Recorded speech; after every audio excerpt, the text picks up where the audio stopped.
How do dreamers, thought leaders, paradigm shifters change the world? They have to ask themselves this one question: am I willing to chase my dreams? If you want to know how to push the boundaries of your influence, impact the world, and live out your God-given dreams, then this is the podcast for you. Welcome, ladies and gentlemen, to the Passion and Prestige podcast. I am your host, world changer, dream chaser, and all-around nice guy, Teron Nolan. I'm glad you're here with us today because today we are talking about how are you going to spend your life. Each one of us is given one life. And how are you going to spend it? Are you going to preserve it and try to keep it safe and tucked away? Or are you going to spend it on others, making other people's lives better? Let's talk about it. They just want to knock you off the top, but I ain't going to drop till I say so, till I say so, because I say so. Who is the most influential person you know? I'll give you a little time to think about it. But for me, the answer is simple. Pastor Lauren. Pastor Lauren is a thin, 5'11", straight out of the foothills kind of guy. Smart and hardworking, but always available to shower you with love, grace, and dignity. To this day, I can't figure out if he is absolutely fearless or recklessly oblivious. I once saw Lauren walk straight up to a group of legit gangsters and spark up a conversation about God. I was certain that Lauren was going to die that day. But to my surprise, every gangster had their head bowed, eyes closed, and were actually holding hands. As they finished their prayers and said amen, you could see weed smoke floating up to the heavens.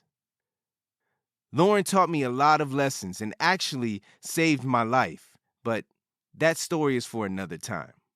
One summer, Lauren helped me get a job working with him. We moved furniture, found housing for families that were homeless, fed those who were hungry, cut down trees and bushes for older women who had lost their husbands. We made hospital visits so those that were dying wouldn't die alone. Lauren taught me how to love and serve my community. He showed me how to be Jesus when he could have just told me. Lauren was always on the move. About 20 years older than me, but 200% more energy. I will never forget our first mission together. My first day of trying to keep up with Lauren had come to an end. I was exhausted and ready to relax, when all of a sudden I hear a knock on the door. It was Lauren standing there with a young man about 16 years old. I could tell that this dude was new to the neighborhood because of the 2 giant trash bags filled with clothes and other important items he had with him. Lauren looked at me and said, "This is Julian. Him and his brother and mother just moved in downstairs in apartment 103. They don't have any furniture, but Julian said we could go to his father's house and pick some up." Now, here's the thing about Lauren. He would never give you the complete story. Not because he was dishonest. It was because Lauren didn't care about the small details. He saw a need and wanted to help. He didn't want to be bogged down with the logistics. He just wanted to help people. So I go find my shoes, lace them up, hop in his truck, and we're off. Julian takes us through every windy, twisting, dark back alley road in Fresno until we finally arrive at this super sketchy apartment complex. By this time, it had to be about 9 p.m. and dark. You know that song, "The Freaks Come Out at Night"? Where we were, it looked like we were on the set of Michael Jackson's Thriller and all the freaks were out. Scared is an understatement. I was terrified. As a Southern Cali boy, I grew up around gangsters my whole life, so I knew very well the 3 colors that were a no-no when being in a new neighborhood: red, blue, and brown. Because Lauren didn't give all the details, I was decked out in my new Dodger blue sweatsuit, Lauren had a red Bulldogs hat. Oh, and we pulled up quite suspiciously in Lauren's red pickup truck. 2 young black guys and 1 middle-aged white man. Yep, we were gonna die for real that day. Julian proceeded to direct us to his father's apartment. It's up there, guys. 204. That's my dad's. His dad was an OG from the block that happened to leave his apartment to go buy some, we'll say medicine.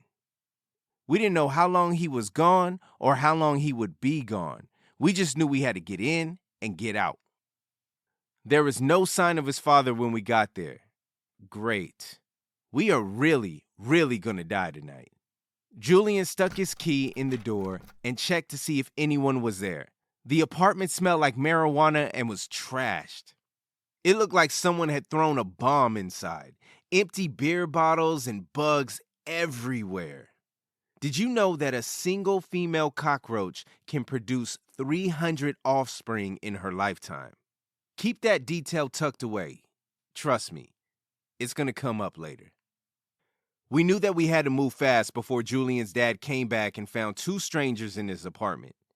Julian pointed out all the family's furniture, a small lamp, 2 broken end tables, a couple of pots and pans, and right as we were about to lock up his dad's apartment, he asked if we could please bring his mom's favorite couch/bed.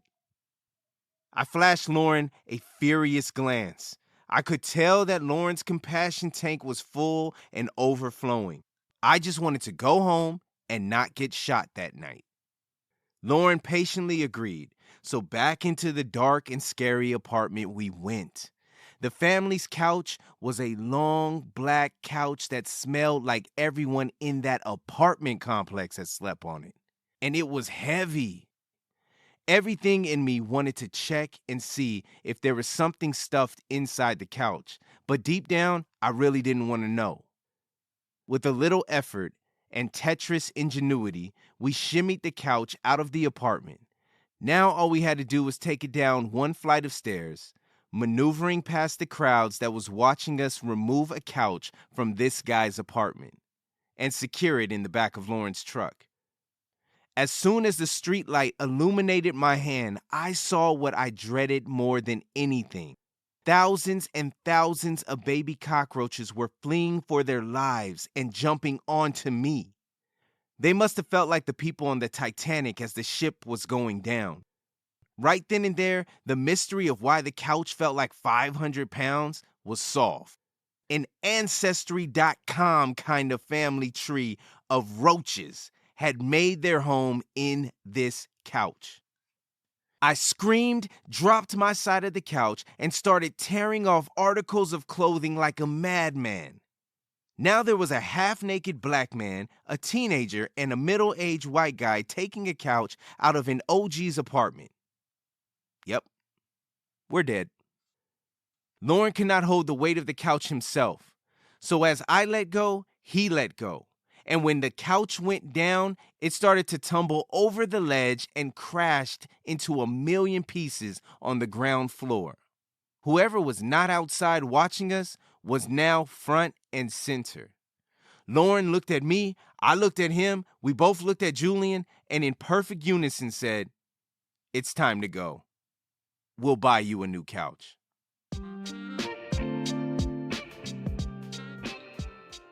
A life is meant to be spent, not saved.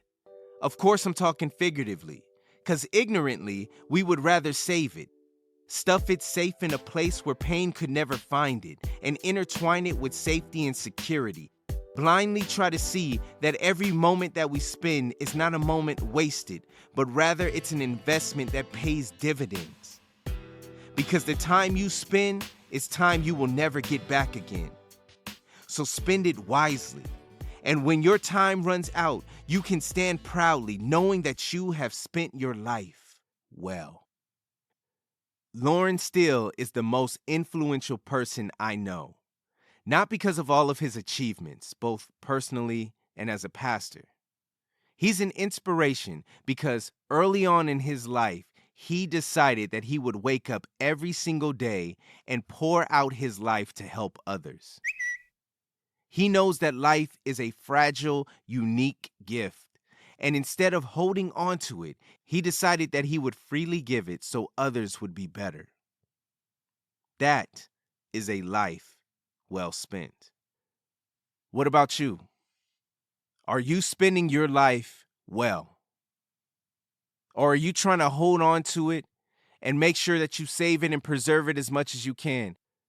You know, a wise man said, whoever holds on to his life will lose it, but whoever gives up his life for my sake will gain it. There's something magical that happens when we give our lives, when we spend our lives helping other people, making other people's lives better. We start to become rejuvenated in a way that doesn't make sense. But it's true. You don't believe me? Try it out. Tribe, be people that are willing to give of their lives, that are willing to spend their lives, that when we get to the end, because there is an end for all of us, we want to be able to say, I spent my life well. No regrets, no do-overs. I spent it well, making sure that I refreshed other people. So I'm going to end this episode the way I end every single episode, with these powerful, powerful words. Chase your dreams until the dreams you chased become reality. Go change the world. And make sure that you are spending your life well. So now that you're part of the Passion and Prestige tribe, I want to know what you think. I love hearing from my listeners. So if you wouldn't mind taking a screenshot of you listening to this podcast and tag us at Passion and Prestige on Instagram. And don't forget to go into your podcast app, subscribe, and leave us a 5-star review and a 5-star rating. This helps us reach way more people. Passion and Prestige tribe, thank you so much. I will see you next week, and remember, chase your dreams until the dreams you chased become reality. Go change the world. They just wanna knock you off the top, but I ain't gonna drop till I say so. Till I say so. 'Cause I say